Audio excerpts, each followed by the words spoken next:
One of the greatest barriers, I think, to post-college life is continuing to remain disciplined when no structure set out for you. Welcome to It's the Good Life. My name is Josh. This is Anthony and David, and we are in episode 3 of our finale series covering identity. Today, we are going to be talking about, I think this is a hot topic amongst the three of us, is discipline, or the lack thereof. So just to kind of start off, something I was thinking about when I was like planning this episode was the things that we're disciplined in that we're not aware of that we're disciplined in. So like, for example, like my grandma, when I was growing up, was always someone to wake up at the same time every day. And unfortunately, that time every day was like 5 a.m. because she was a nurse. And so she was used to waking up really early. But that was something that up until she passed away, like that was something that she always did. What are some things that you guys feel like you are disciplined in that you're not aware of that you're disciplined in? Whether that was something that you just learned from like your family or that's something that you inherently trained yourself to do. I think there's one thing that right off the bat is like taking a moment to pause. Okay. I think that's it's one of the things that has helped me, I think, I think far in a lot of things in my life. And it's especially in navigating the busyness of whether that's navigating your, specific class or school schedule or post-graduation life with work or career focus. If that's within a specific type of job that you're doing, I think I always took a moment to pause and still to this day take a moment to pause. And I think the reason why it connects to discipline is I think when people go through the motion and the flow of life, they almost forget to kind of take that one moment of, okay, I need to take a step back and actually soak this all in. And so that's why I think discipline in that essence, you don't get to see a lot of that. But I think for me personally, that's one of the things that comes straight off the top of my head. It's interesting how like I think a lot of people associate discipline with something that like you have to do with your hands, right? Like, oh, I get up or I wash the dishes every morning before I go to bed, like something that they do consistently with their hands. But it's interesting how like that discipline in a way is actually more of a mindset or like maybe a response to something, right? Of like, I'm overwhelmed, pause, hold on. It's actually very interesting that you mentioned that phrase because I was at the park the other day journaling. And it was very interesting. There was this kid that was overwhelmed, like because they were losing in this game, and the dad comes up and says, "Pause." Like in some ways, he was helping that kid learn that discipline of pausing in a moment when they're feeling overwhelmed to reevaluate their situation. So whether that kid was aware of it or not, the dad was teaching them that sort of discipline. Right. So I think that's so cool that like that's something that whether you are aware of it or not, like you learn and it's valuable for you. Absolutely. Like I think that's so cool. What about you, Anthony? Yeah, I mean, I think it's an interesting question because it's like, you're trying to like pin at what you're not aware of. And so I'm like thinking really hard to think like, okay, what am I not aware of?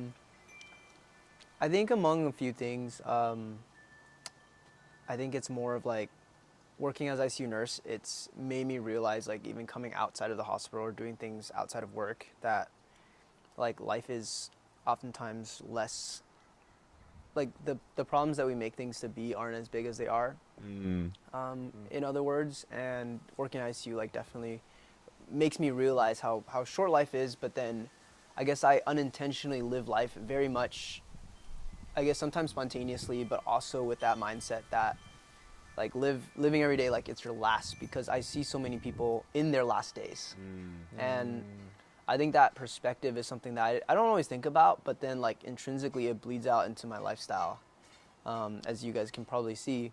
But just kind of going full send at things and like, like why do something if you're not going to do it with your full entire heart and soul and mind and strength, and just seeing the lifespan and like how much people regret at the end of their life, and then using that as kind of like fuel for my own life and my own motivation to continue to pursue the things that I want to do. And I think that's something I feel really grateful for as someone who works in that kind of space. So yeah, it's just crazy. But that totally is it. You totally answered what I was kind of looking for, which was like it like discipline or disciplines uh, tend to develop as a response to your circumstances, right? So like you and being an ICU nurse, constantly being surrounded by people at end of life, it forced you to develop the discipline of appreciating life and pursuing life more fully as Yeah. a result of that. Mm. Like you may not have gone into that job anticipating that that would affect you in that way. Yeah. You know what I mean? Yeah. And so kind of that's sort of begging the question I think that I'm trying to ask, Mm. or would like us to kind of explore through this episode, is what happens when you don't have circumstances that force you to develop those disciplines, right? So like for me right now, I'm in between jobs. Like I'm ending a job and I'm starting another one, but and I'm also finished with my classes for the semester. Yeah. And so there's no like external force. You're kind of in a comfortable in between. Yes, I'm in a very comfortable in between. I'm heading into something, but I'm also out of something, you know? Mm. And so I don't have that like external force saying, "Hey, you have to wake up to get in the morning because you have class. You have to wake up in the morning because you have work tomorrow," or whatever, you know? And like as a result, I feel like when I first went into the season, I really struggled with discipline. Mm. I really struggled with consistency Yeah. because there was nothing or nobody telling me, "Hey, Josh, it's 8 a.m. You got to get up." Yeah. I was my only motivator in that, you know? Mm. Yeah. And so I was kind of left to at least initially try to rely on like the disciplines that I had developed in school. I was like, okay, I'm going to wake up. I'm used to waking up at 8. I'm going to wake up at 8. Yeah. I'm used to studying at cafes. I'm going to go and study something, you know? Yeah. But at some point, that started falling away Mm. because there was nothing that was like propelling me into living life more fully, you know, Yeah. or teaching me to pause. Like I Right. didn't have any situation externally to kind of push me in that way.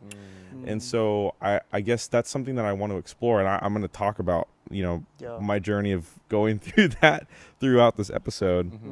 Mm. But have you guys had moments like that before? Yeah. Or maybe even right now, like where you're going through something and then all of a sudden your life kind of stops, or you're after a show and you're like, whoa, like all the external Yeah. that was pushing me to be motivated is now gone. Yeah. What am I left with? Mm. You know? That's a can of worms. Sorry, it's a lot of can of I have worms. a lot, and then I have a question for you, Josh. Yeah. I'm curious Yeah. if you want to touch that question just for a bit I think before I start. briefly Before I before you open Unleash Yeah. the Pandora's box. No, I'm kidding. yeah.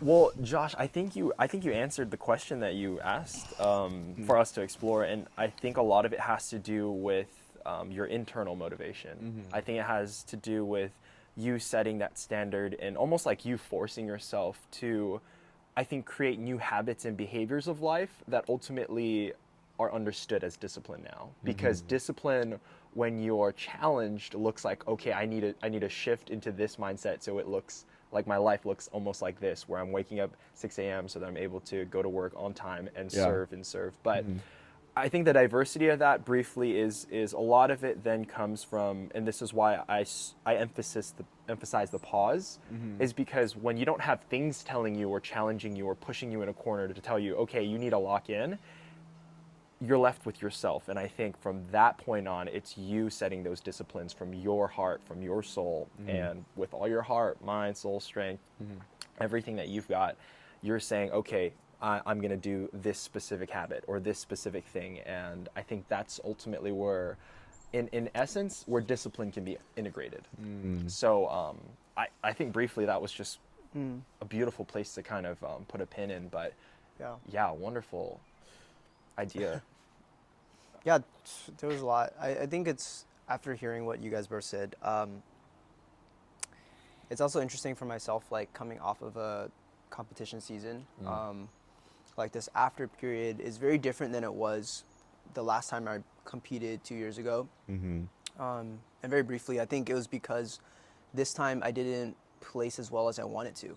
And so that left me with this desire of wanting more. Yeah.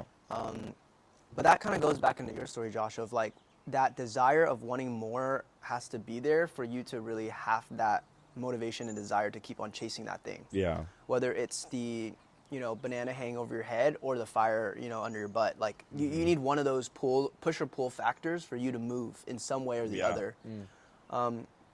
I think what's really interesting about your story, Josh, too, as you were sharing, and I'm thinking about like the things that have happened in your life recently, even like, the loss of loved ones as well. For a lot of people, I think losing someone that's really close to them is a huge catalyst for change, right? Like, is a huge catalyst for life-altering scenarios. And I've heard so many stories of like people like, oh, I've lost this loved one, and now like this is like the reason I need to pursue this now with even greater intensity. So I guess like the question that comes to mind when I like hear your story also is like, do you feel like, as much as you want to get into as well, it's like, do you feel like, with those current events that have happened recently, do you think that has at all shifted? Because I know where you were at, like kind of after then, Klex, and that feeling of like in-betweenness in seasons. I'm curious to ask you if that kind of life event changed anything in terms of your mindset or going into the next season of your life. Short answer is yes. Okay. I'm just gonna leave it at that. Just kidding. Great. Awesome. Yes. One of the greatest things that's happened to me in this season is that slowing down has been exposing to me, I think, because when you're in the thick of it, and you're moving and you have this motivation, I don't really feel, although I had a lot of time to think about really why I was doing what I was doing, and you and I have talked about this before. Yeah. It's like I didn't really have time to think about why am I doing this podcast? Why am I going into nursing? Why do I want to work at the place that I got hired at? What's my motivation? Like it really took me back to not just be sort of like a mindless, disciplined person. Like it makes me. I don't know why the first thing I thought about when you were talking, David, was Mark Wahlberg. Like his whole like gym routine. He's like he wakes up at like 3 a.m. every day. 3, 4 a.m. I'm like, club. a lot of people were like, why? But I think but I don't want my answer to be just cuz. No, yeah, and that's what I've realized is like maybe a lot of what I was doing was just cuz. Like not because I love serving people, not because I have a desire to always be learning, it was just cuz that's what people told me to do, and I think that's what a lot of people are confused about Mark Wahlberg is like, why does he wake up at 3 a.m.? Like, what's the point? Yeah. Besides, and they're like, why would I wake up at 3 a.m. when I don't have to? But I've, seen a lot more of his videos, and it's like he does it because it gives him a sense of purpose. Like, I'm intentionally choosing to wake up at 3 a.m. and going to bed at like 6 p.m. Like some ridiculous like time schedule, like sleep schedule like that or whatever. But I guess for me, like in this season, it definitely it's exposed my why. Or the lack thereof, and so it's just put me in a position that I've really had to choose my why and say I actually am wanting to wake up because I want to have another full day of learning. Like I'm starting like NP school, and like, I'm starting to do research into that, and like that's great, and I enjoy that. And so then like my why becomes a little bit more evident. And then the discipline that follows the why is also more evident of like, okay, if I need to learn this stuff, I need to spend time every day learning this, versus I feel like before the season, it was the opposite. Like my why followed my discipline instead of the other way around, where my why was followed by my discipline. Does that make sense? So good. Yeah. So I'll frame it how I think your life is, right? I think that, it's interesting earlier, you're like, oh, I don't really, it's kind of hard for me to think about what my disciplines are. But from an external perspective, it's a lot clearer for me, right? So like your why is like, I think one of your big whys is always be growing, right? Whether that's physically or mentally or socially, like you're always wanting to grow, right? And so the discipline that follows that is the mindset, the choices that you make every day that basically help you achieve your why. You know what I mean? Versus, let's say that you only went to the gym because you like going to the gym, but you only went to the gym and the gym was your why. There's nothing that substantiates that discipline. Yeah. You know what I mean? Right. Versus the other way around, it's like I have a reason that I'm here, and I have a reason that I keep coming back. I have a reason that I do this every single day. You know? Yeah. It's a very large answer I think to your there's something question. really interesting about like chasing the growth factor or chasing that idea of a learner's mindset, because I think like myself, you're someone who also, I'm sure David as well, is like being in constant pursuit of improvement or constant proof of bettering oneself is this unending journey, Right. right? And like when you kind of zoom out a little bit, when you're chasing a target or a goalpost that's constantly moving, I think it's not difficult to see how that can turn into a rat race of just continually, perpetually going after something that you will never quite reach, right? And so like, there's a lot of implications with that, but something that I question is like, how much is too much? Like, how much is it? How much is the goal too high? Right, like Yeah. if even that is the right question to ask, but just like knowing yourself and knowing David as well, it's like at some point, and I went camping this weekend and I got some time to also, you know, just be in nature and reflect and slow down and like quite literally put a pause on all my goals and, you know, just for at least 24 hours, right? Like no reception, like any of that, right? And there's something about that that lets you kind of like similar to what you felt, Josh, there of like dialing it back and just kind of asking yourself like, man, is this person a valuable person in my life, or is this thing that I'm doing and spending so many hours in something that I want to continue pursuing? You know, is this new venture that is coming into my life right now something that I should be looking into, right? Like, and there's all these opportunities and things coming up. How do you go? The question I think that came to mind was like, man, there's so many good things in life, and how do you go about choosing which one to spend your time with? But that's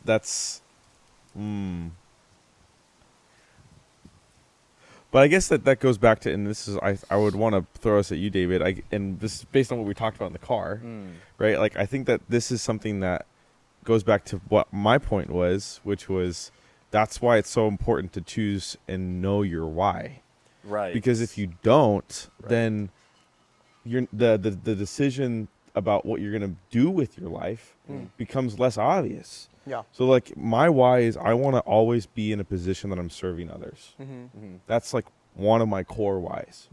And as a result, like all of the infinite options that you have in this world to do something with that why become a lot more narrow. Because Yeah. you can really only do that. You can do that in a couple of different occupations, but certainly you can do that in your day to day. Right. You know, and so for you, David, like thinking about like the vast opportunities that are offered in this life, Right. like what do you feel like your why plays a role in sort of narrowing down what direction you want to go?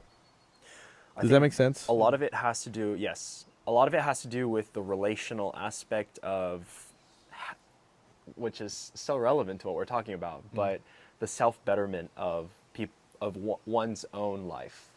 So I'm really huge on like life coaching. I'm really huge on being able to walk alongside and guide people to understanding more identity, focus, challenge them with questions, especially my Christian friends or friends who are of any religious background. Like you don't have to be Christian, but I think the goal that I get at is answering to my why, and a lot of that focuses on the relational aspect.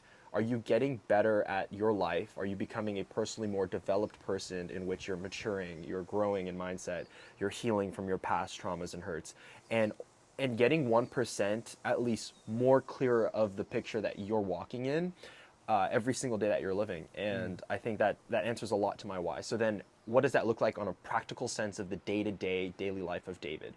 I think that means that now my intention of my narrow focus is meetings, is one-on-one conversations in person, is going on walks, is spending quality time eating food in these gatherings, whether that's fellowship, community, or on the more individual niche side of just having a simple like one-on-one walk on a hike or nature, or getting boba with a friend and talking about the real rigidity of their path that they're walking. And I get down to the real nitty-gritty of it. It's like we talk about why, we talk about how, we talk about what's going on in life, and I really like to unpack that. And you know, there's this phrase that gets thrown around in my head all the time, and people think like it's not that deep, but I think in the right eyes, you will always be art, and so it will always be that deep. Everything that you do, the intention, the conversation, the thought, the motivation, the choice that you have. And Anthony pulls out a lot of, you know, heart-tugging questions when it's navigating through the process of, you have all the time here and there's a bunch of options, but how then do you focus, like what you've pulled it in, to those very specific narrowed things? And I would agree with you. It does come down to understanding that why. But I wanted to also go back to what Anthony was saying, because I had a question on, you know, you were ultimately saying, Anthony, that there's a lot of time that we have that perhaps goes on with life. Maybe not a lot of it, who knows, depending on your perspective. But then also at the same time, you have a variety of options of like what to do. And so my question is, how exactly can you help the audience navigate where discipline fits into that specific idea of, you have time, you have the variety of these options. Now, where does discipline play into that? What does that look like in the mindset of our season, where we're focused on the head, on the mind, head, etc.? Yeah. No, that's a really good question. I think the question kind of stems from the fact that most people think that discipline is just what they're missing, in terms of like, if you have discipline, you could do anything in life.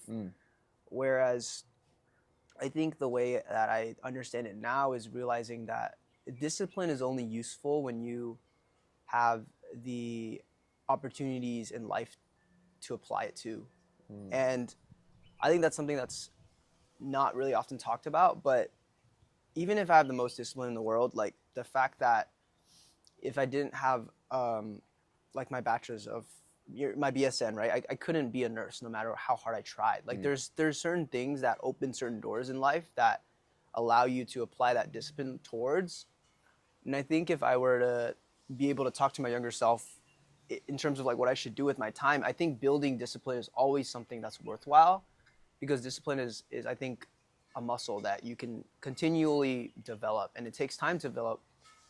And once you have that, you can apply it to all kinds of things in life when you do have the opportunity to do it. And so I think more so than, you know, when I was younger, like just kind of trying to seek all the opportunities there are. Yeah. And while as cool as that was, and like getting to experience a bunch of things, but, you know, like Josh knows, like I've tried so many different things that have failed. Yes. And Okay, I would disagree with that. well, like I don't think I've tried things, Yeah. and then I eventually let them go. Yeah. And then I tried other things and let them know. Like there wasn't this, you know, like linear process of like, oh, this worked and like life is always smooth, right? Yeah. But it was up and down, and like as long as I was trending up, it was okay. But all the while, like building discipline in all these different areas and opportunities. Right. But had I not developed the discipline over that time, like I wouldn't know what to do with those opportunities when they came knocking on my door. Yeah. And so I think just being ready for the opportunity that comes when it does. Sometimes all you could do is build the discipline to be ready for it. Yeah, in any walk of life. I don't know. No, well, it definitely feels like amongst the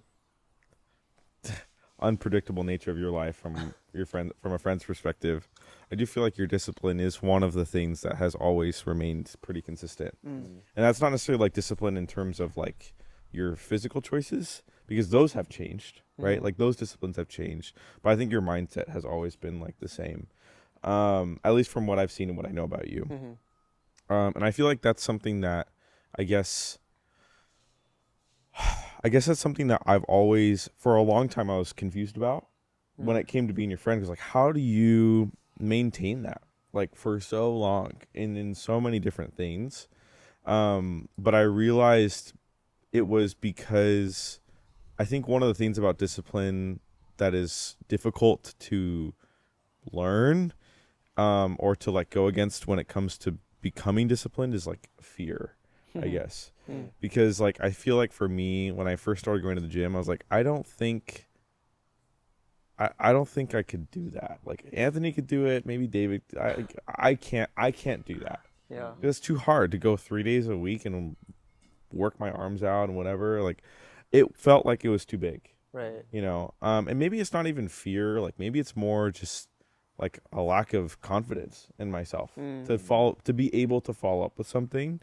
But I think what you said was really great about like discipline being a muscle.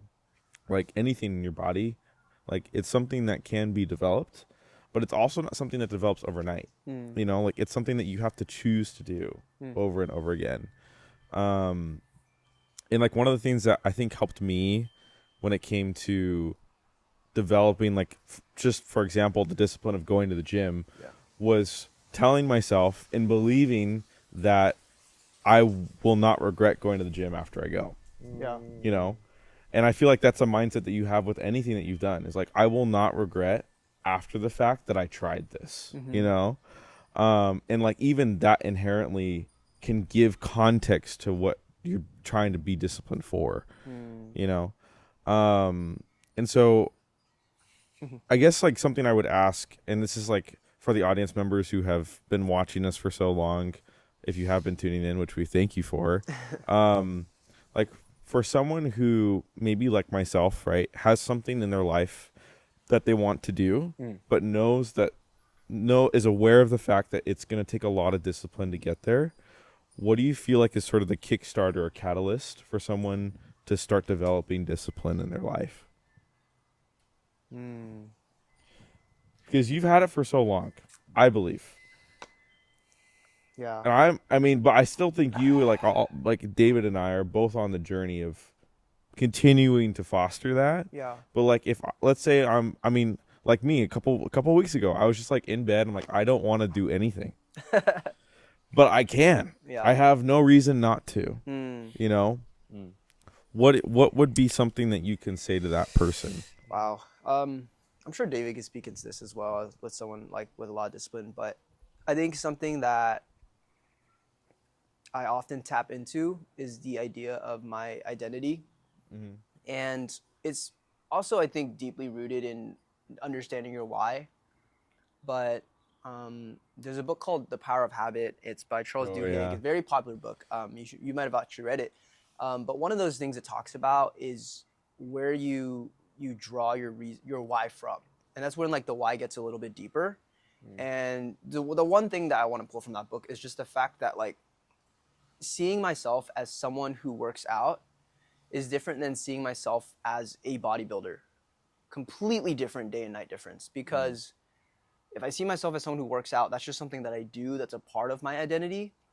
Whereas if I see myself as a bodybuilder, like that is who I am intrinsically. And so I'm working out because that's who I am versus I'm working out because that's what I do, right? I think there's a difference with that because when you understand who you really are, like you're a Christian, that's you love others. That's intrinsically part of who you are rather than I love others because I'm Christian is different, right? Yeah. And so the more you can tap into that identity aspect of like, oh, are you just someone who runs or are you a runner, right?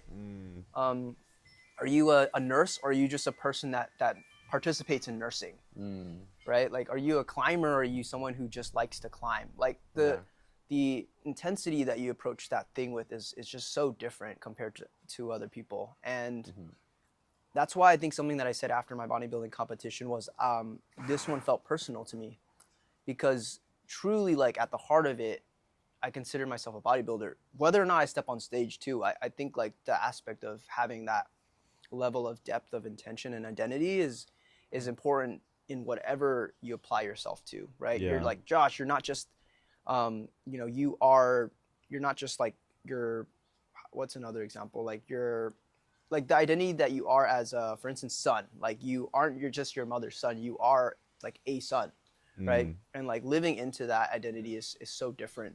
I think gives you so much more power and willpower than like this is something you do. It's not something that you have to find motivation necessarily for. Yeah. Not to say like there's going to be harder days and whatnot, but you know, just kind of realizing like that's what someone would do if they were, you know, That's XYZ, whatever you want to fill that up with.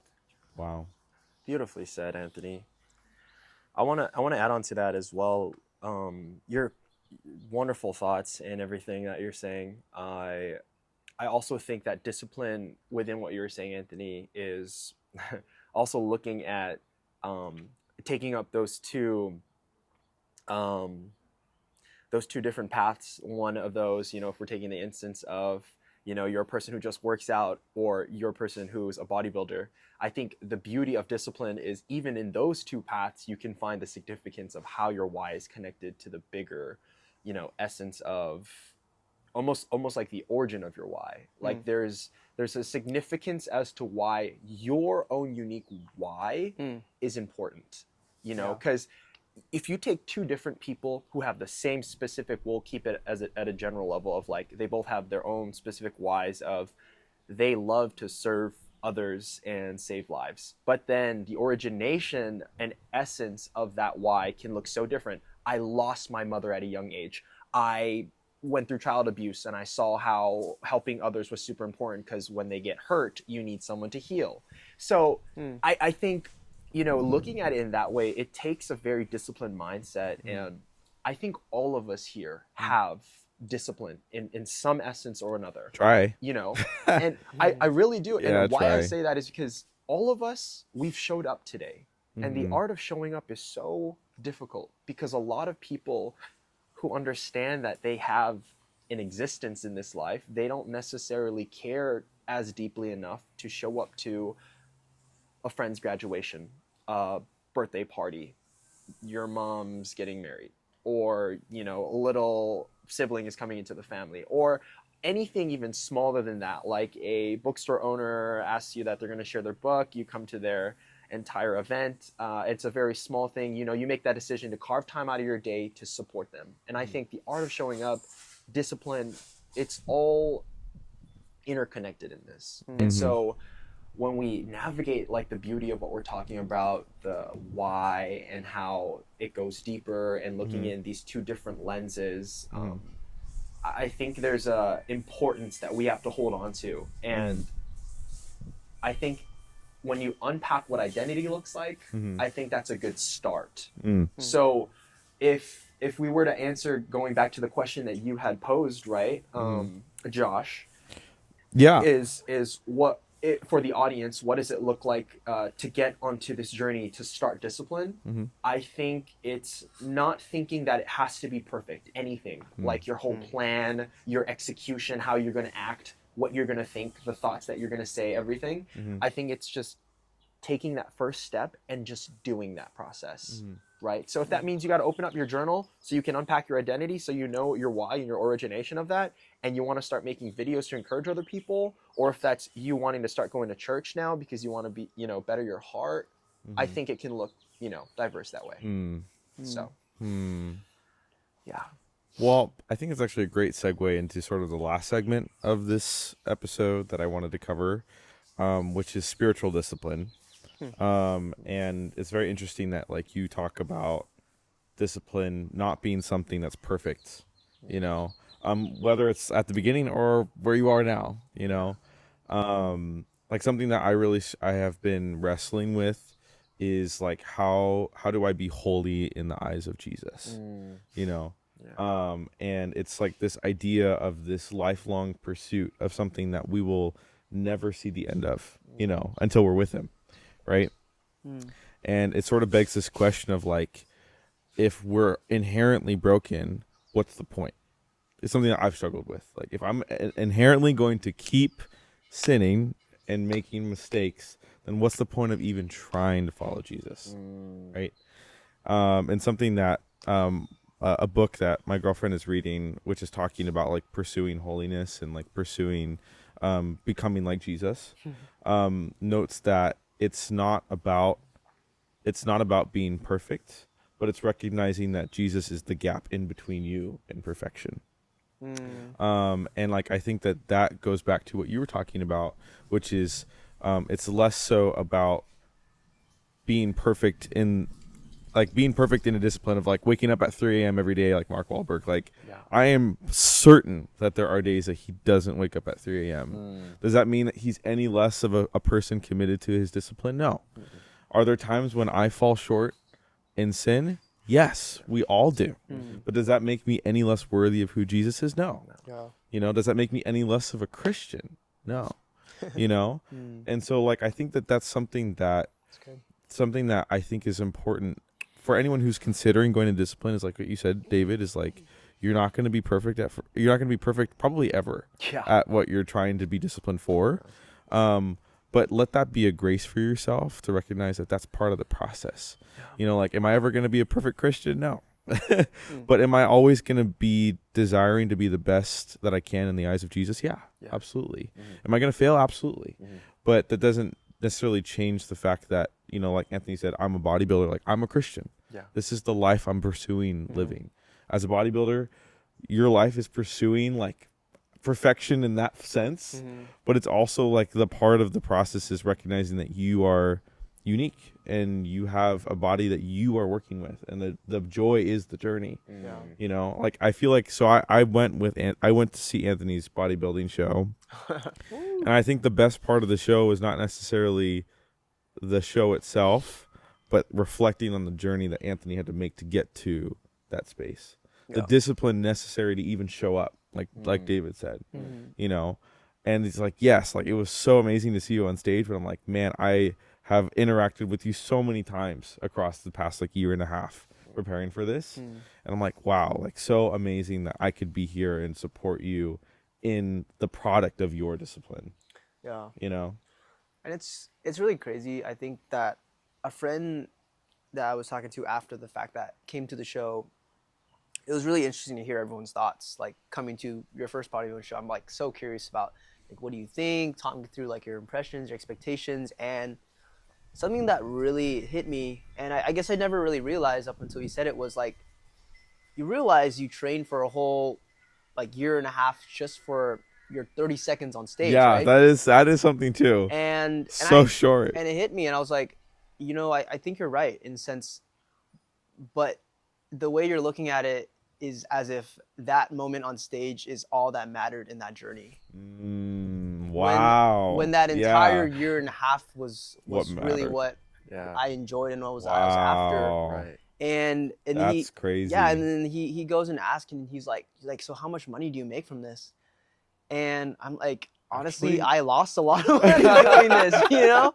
It's like, wait, so what do you mean? Like you're paying money to do all this work for this short amount of quote unquote glory, if you know, get that on stage, and it's like, you know, it's like all that for that, like was it worth it? You know?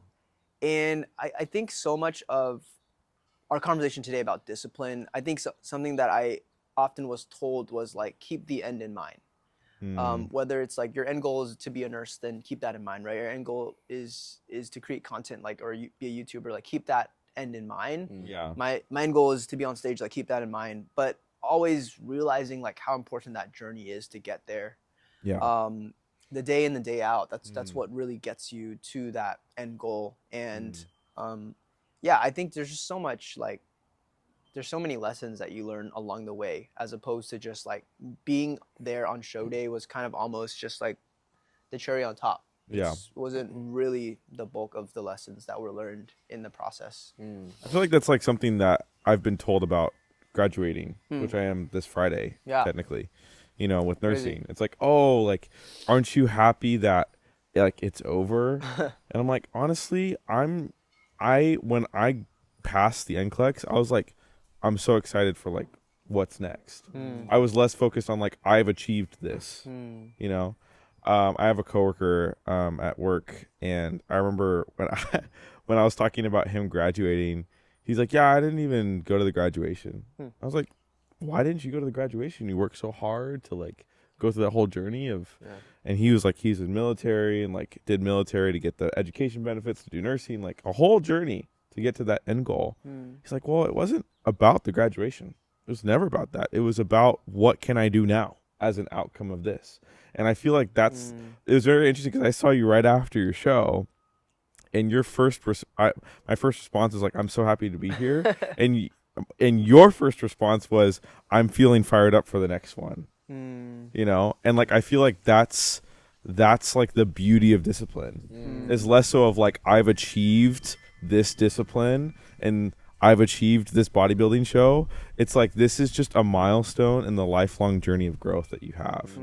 And so it's like instead of like good. like just waiting for that achievement goal, like you are saying, oh my gosh, what if I can do this, what's next? And that's always how I feel like you guys have both lived, is like less so of I'm just pursuing one goal after the next. It's like where can this next milestone give me an opportunity for another plateau? You know? Yeah. And that's like That's good. it, and it begs the question, and this is actually might be getting like super meta and deep, but like it kind of poses a reverse. So like I think earlier we talked about like discipline being something that funnels you into what decisions you can make. Yeah. But interestingly enough, I think that there's discipline actually inverts your life, where instead of it being, oh, what choices do I want to limit myself to? It's what choices do I not like? What choices can I not do at this point? Right? So like if you have the ability to be disciplined, to wake up the same day and do things consistently, what thing can you not learn? If you have the discipline to learn, what can you not learn? You know what I mean? Yeah. Some of the greatest, like the smartest people I know are the ER physicians I work with. Not because they're just versed in medicine, but because they're versed in so much, Yeah. because they're disciplined in how they learn. You know what I mean? And so like the question becomes less so of what things can I not do as a result of this discipline. What things can I do with this discipline? It's what things can I not do? You know, Yeah. like it opens up the door for, man, what can I apply this to? Yeah, you said that really nicely, probably better than I could have said, is like that idea that like when it becomes, I think I started off with that mindset too of like, Yeah. okay, what can I do with the skills that I have as a, Yeah. you know, I'm 23, like I don't have much. Mm-hmm. But then after you develop the discipline, like kind of like we were talking about earlier, like having that as a muscle and something that you've worked so hard for, that question then no longer becomes like, what can't I do? Or like, what can I do with what I have? But like, what can I not do? Yeah, Like, exactly. Like, you know, you just Yeah. feel like there's There's so much ability, so much capability. right. There's so much capability. Yeah, and like having that in life, I think is something that is so underrated Mm-hmm. because it's this like confidence that you walk through life with that, like I could do that if I wanted to, but I'm just choosing not to. Exactly. Right, and it's Exactly. that statement that you carry like yourself with. Yeah. Like you can tell when someone walks through the street, like okay, that guy has the ability to That do guy it. can do it. Like he's the man, right? Yeah. Yeah. Like, but whatever that looks like, right? Right. In your respective field, Yeah. Yeah.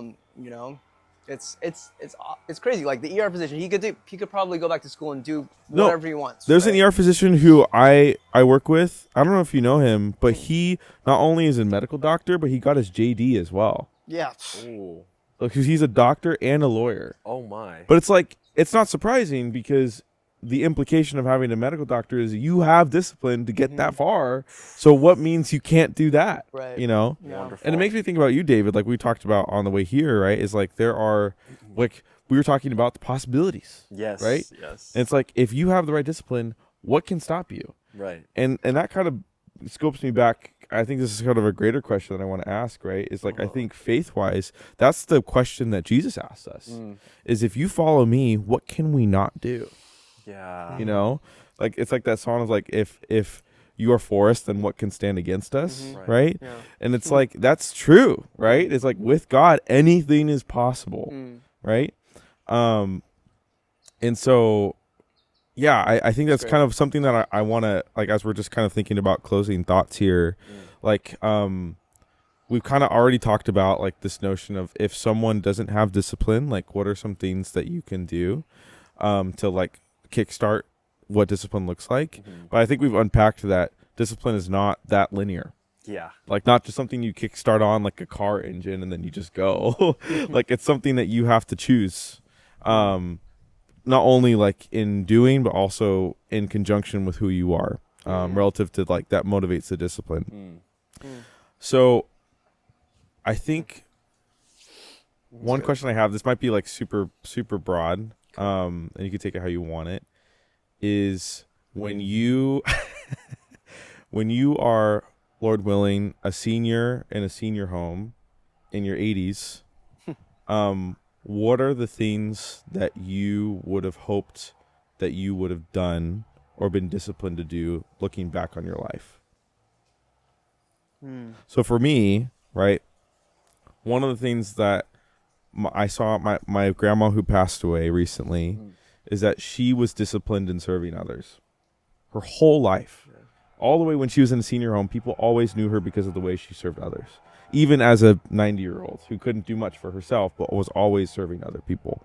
I want to look back at my life and be certain that I put others before myself, not in like a self-deprecating way, but always was looking for how can I serve others better. I like that. Always.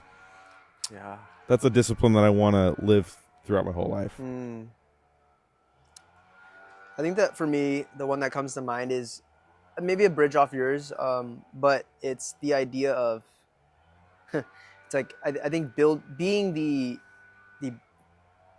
bridge builder in terms of like the different people in my life. I think I want to be known as kind of the person that brings people together and allows them to feel just seen and heard. I think I realized that this past weekend at my competition and having all the friends that came out that decided to support me were in all such different areas of life. But then there's something really cool about like choosing the 5 coolest people in your life and putting them in the same room and seeing like what kind of Avenger you're able to build. It was fun. Right? Like, and then just seeing them interact and like all get along somehow and, you know, spend the night in the same hotel room. At least most of them did. It was just like a bewildering experience of sorts. And there's just something, there's like nothing like that. Like just, I don't know, like if you ever experienced that, like being the person that like kind links of people together, just witnessing all this from afar. And it's like, wow, like, and then you look around and it's like, they're all here kind of like just in support of you. Some of them flew out, some of them drove miles, some of them drove hours, right? Like the effort that it takes for them to just show up, I think is another huge thing that I think is just so underrated. But yeah, just being someone who connects people, because I think like that's something that Jesus did as well. He created fellowship, he created community. And where most people burn bridges, he built them. And instead of, you know, building walls, you know, he broke them down. You know, and it kind of like reminds me of that one song, Waymaker. Yeah, you know what I'm getting at? Wow, you're pulling. And, I had to do it. Yeah. I mean, but what's that one verse that says like, there's no wall that I won't, is that the song? There's no wall that I won't climb. Something along the lines of like, there is no wall that you won't climb to like reach you. And I think in that light of like, just the fact that God will like leave the 99 to chase the one. Man, that is just beyond, like, the more I think about that, the more I realize and put myself in the shoes of like, if you're the one and he's like chasing after you, like how deeply does he love you? Right. Word. Just to go after that one lost sheep, and how much are we also called to do the same in reflection of that? And yeah, I think I feel like that's a wrap for me. But that's a wrap for you. I just thoroughly enjoyed like just bringing people together, and I like hopefully can continue to do that as we move forward. Oh yeah. Solid sauce. Oh, you guys are like talking about connection over here, fellowship, building. All right, bridge. end us off strong. Bring us home. So strong, David. Woo. Come on. Okay, so that's where Anthony was coming from, being that build bridger person, and closing that gap with Jesus, connecting people, fellowship. And Josh, can you confidently remind me where you were standing from again?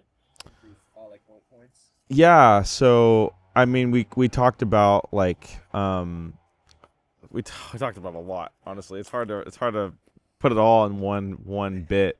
But my question was, if you are like looking back on your life, right? Like someone like my grandma who recently passed away, always lived a life of serving others. And that was a discipline that she just lived, for her whole life, all the way until she passed, all the way since my dad was a kid. And I asked Anthony and you, what is a discipline that you want to live your whole life pursuing? And Anthony was like, I want to live my whole life connecting people together. I want to live my whole life thinking about how can I better serve those around me. So good. I think for me, it's being able to break people apart so that they're able to recognize how actually well put together they are. Oh. And it's a very interesting way to put that, and I know I'm challenging a lot of people in perspective with that, but what I mean by that is because in a very direct short answer or response with Anthony, connecting people, that can look over food, a conversation. It could look like quality time. It could look elsewhere. For me, I think once again I love to always go deeper. So in those very spaces, I aim to be the person that doesn't judge where a person's coming from, and so I seek the hidden vulnerabilities of what people struggle with. And so I care to that extent as an empath, as a person who deeply cares, to really extract what's holding them down as chains, and being able to recognize that, hey, you don't have to do this journey necessarily all isolated in solitude or by your lonesome. There is a savior that can help you, and that person is Jesus Christ. And so I think that looks different for every single person's journey, but when I look at my specific calling, I believe it has relationally some confidence to do with that main focus of I want to make sure that I can tear these people apart so that they're actually recognizing how built up they actually are. And so I think it's a culmination of being a bridge builder. It's a culmination of being a connector, a wooer in some sense, but also a person who's very authentic and empathic about an experience, all while keeping the slate clean of I don't come out of judgment, I come out of respect and grace. I want to recognize how I can be here as a person in your life so that you can actually go on the trajectory of ultimately, I think, what we all answer and speak to, which is servitude, honoring the Lord, and helping people become better people. So, I mean, I can't put it any more deeper. Like plainly, yeah. It's directly that, and I know a lot of people might be challenged from hearing that, but it's the honest truth for me. Well, it's like it sounds like it's like don't take people at surface value and like really extract their why with them, whether they're aware or not, and challenging people to pursue that. Absolutely. Yeah, man. That deep. It's that deep. It's that deep. Well, I will pray us out. Gracious God, thank you for such a beautiful day that we can just share in discussing you through the concept of discipline, Lord. I just thank you for these two wonderful men that just share such insight into this space through their own lives, and just that I just had the ability and honor to talk with them on this. I just pray for anyone who is feeling challenged in their life right now, whether that's the discipline that they're trying to develop or the lack thereof, that you would just be with them and just remind them of the grace that you offer for them through your son, Jesus, and that we just have the ability to serve and love you and pursue you for the rest of our lives fully and completely and as we are. I just thank you for this day once again and just pray for anyone in this podcast. Amen. All right, that about wraps up episode 18 of season 2. Thank you guys so much for watching. If you guys are on YouTube and you guys really enjoyed this video, subscribe so you guys don't miss the next one. And if you guys are Apple Podcasts or Spotify, make sure you guys leave a rating if you guys really enjoyed it. Helps us kind of grow the podcast as well. Yes. And we love you guys, and it's been good. It's a good life. Your practical guide to adulting. We'll see you guys in the next one.